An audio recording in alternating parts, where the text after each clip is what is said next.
साथ ही साथ अमरीकी सदर डोनाल्ड ट्रंप के अलावा अमरीका के नायब सदर जेडी वैंस ने भी बयान दिया है, जिसमें उन्होंने कहा है कि अमरीका ने ईरान को जौहरी हथियार बनाने के काबिल नहीं छोड़ा है और अगर मुस्तकबिल में भी दोबारा ये मिसाइल या टेक्नोलॉजी बनाने की कोशिश की गई तो ईरान को दोबारा निशाना बनाया जाएगा। अमरीकी सदर डोनाल्ड ट्रंप के बाद अमरीकी नायब सदर जेडी वैंस की जानिब से भी बयान आया, जिसमें उन्होंने कहा कि ईरान को जौहरी तवानाई के हुसूल से हमने मुनक़ता कर दिया है।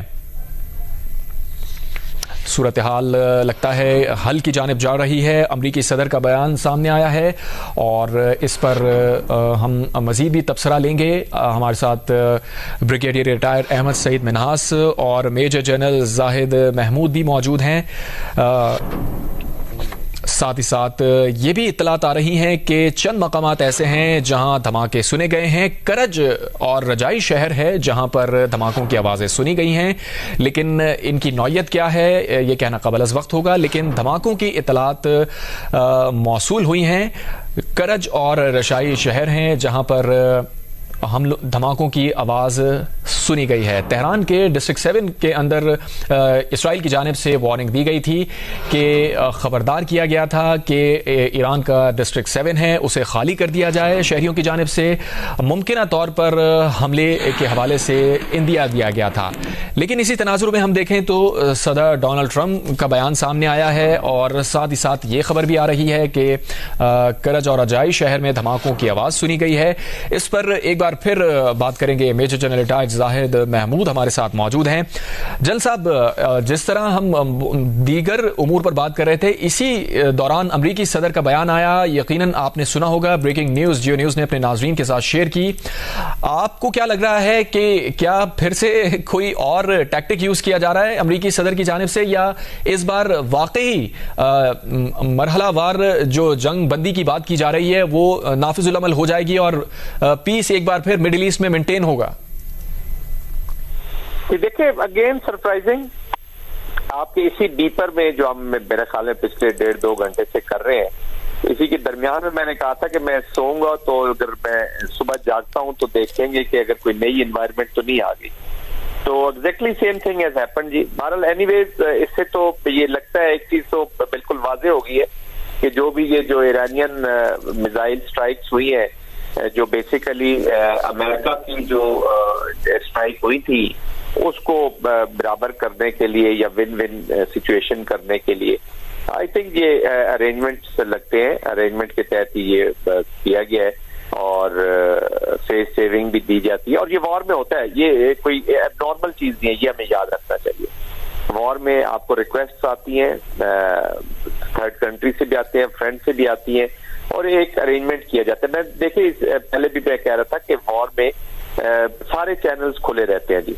तो I think this was kind of an arrangement, but anyways सबसे हमारे लिए, पाकिस्तान के लिए तो सबसे खुशी की बात यह है कि यहाँ पे अमन होगा। तो जो हमारा जो एनिमी है इंडिया, उसको मौका नहीं मिलेगा। वो एम्बोल्डन हो रहा था इन चीजों से, और जितना कॉन्फ्लिक्ट मिडिल ईस्ट में रहता है उसके लिए आइडियल होता है कि वो दोबारा एप्लीकेशन करता, जिस तरह वो कह रहा है कि संदूर ऑपरेशन जो है वो भी जारी है। तो this is a very good development. Allah करे कि ये जारी रहे। और दूसरी चीज, एक और भी इस चीज से साबित होती है कि जो इजराइल है वो स्ट्रेच हुआ है जी। इसका मतलब उसके ऊपर स्ट्रेस है, वो इसको लंबा अरसा प्रोलॉन्ग नहीं कर सकता था, क्योंकि अगर ये प्रोलॉन्ग होती और अमेरिका भी इधर से इसमें से निकल जाता तो फिर इजराइल के लिए सिचुएशन हो सकती थी। वो रिजीम चेंज की हम जो बात कर रहे हैं ईरान के अंदर, वो इजराइल में खुद ब खुद ही हो जानी थी, पर अभी भी हो जाएगी क्योंकि पॉलिटिकली तो उन्होंने लूज किया है। तो आई थिंक जब भी पीस जीतता है जी, स्टेबिलिटी जीतती है, तो कंट्रीज लाइक पाकिस्तान जो स्टेबिलिटी की निशानी है, जो स्टेबिलिटी के लिए जिन्होंने फौज रखी हुई है और जिन्होंने रीजन की स्टेबिलिटी और इंटरनेशनल स्टेबिलिटी में सबसे ज्यादा सेक्रीफाइस किया, 80,000 लोगों की जानें दी है जी पाकिस्तान इस वॉर ऑन टेरर में, दुनिया को पुरअमन करने के लिए। हमने अपनी इकोनॉमी $150 बिलियन प्लस का नुकसान उठाया इस वॉर ऑन टेरर में, दुनिया को स्टेबिलिटी देने के लिए। और पाकिस्तान लीड कंट्री है अमन लाने के लिए। पाकिस्तान की फौज, पाकिस्तान के जो मिसाइल प्रोग्राम, हमारा न्यूक्लियर, ये सब स्टेबिलिटी की तरफ से। तो हमारे लिए ये बड़ा जरूरी था कि ये पुरअमन हो जाता, वरना हम फिर विक्टिम होते अपने सेफ्रोनाइज्ड एप्लीकेशन का। अब देखिए इजराइल अब इसको किस तरीके से देख रहा है, उसको अमेरिका की मदद से अभी जो इमीडिएट सक्सेस तो वही हुई है कि जो इनका जो प्रोग्राम है वो कम से कम 3 से 4 साल पीछे पुश कर दिया गया। तो they will have a little space, जो फियर होता था उनको। अब वो प्रोग्राम देखे, ईरानियंस आर वेरी क्लियर कि हम तो इसको हथियारों के इस्तेमाल बनाने के लिए नहीं इस्तेमाल कर रहे थे, हम तो पुरअमन यूज करते। और बड़ी सख्त रिजीम की इंस्पेक्शन थी उनके ऊपर। बहरहाल anyways this is a very good ओमन। और प्रेसिडेंट ट्रंप इजराइल और ईरान की जंग का तो उन्होंने बता दिया है कि इसका खात्मा हो जाएगा। अब अमेरिका की जो जंग है वो जो ईरान के खिलाफ इन्होंने की, क्योंकि उनके भी एक्शन है, मेन लीड तो वो कर रहे थे। अगर वो ईरान के खिलाफ या और वो किसी किस्म की जंग के खिलाफ अमेरिका ये फैसला कर ले कि हमने जंग नहीं करनी, नहीं होने देनी, तो आई डोंट थिंक सो कि वर्ल्ड अभी इस सिचुएशन में है कि अमेरिका को इग्नोर कर देगी और वो मीनिंगफुल हो सकता है। और वो जिस नोबेल प्राइज की वो बात कर रहे हैं, जिस तरीके से जेस्चरिंग पोस्टिंग कर रहे हैं, तो उन्हें फिर टोटल जस्टिस करना होगा। टोटल जस्टिस में फिर जो जेनोसाइडल अप्रोच है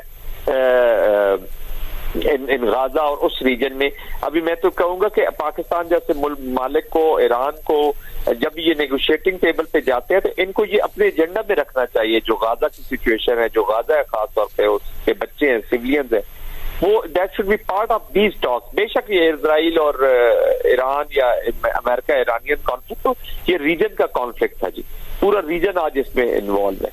तो आई थिंक उनको भी इसी में डबटेल करना चाहिए। जब टोटल पीस की जानिब हम एफर्ट करेंगे तो फिर पीपल विल ट्रस्ट अस और पीपल विल देन वो उनकी खुशहाली और उनका जो चीजें वो इसी चीज से इम्प्रूव हो सकती है। तो अल्लाह करे कि ये कायम रहे। अभी हम कल भी जब देखें तो दैट्स व्हाई बीपर के शुरू मैंने कहा था कि next 24 to 36 hours are very very important.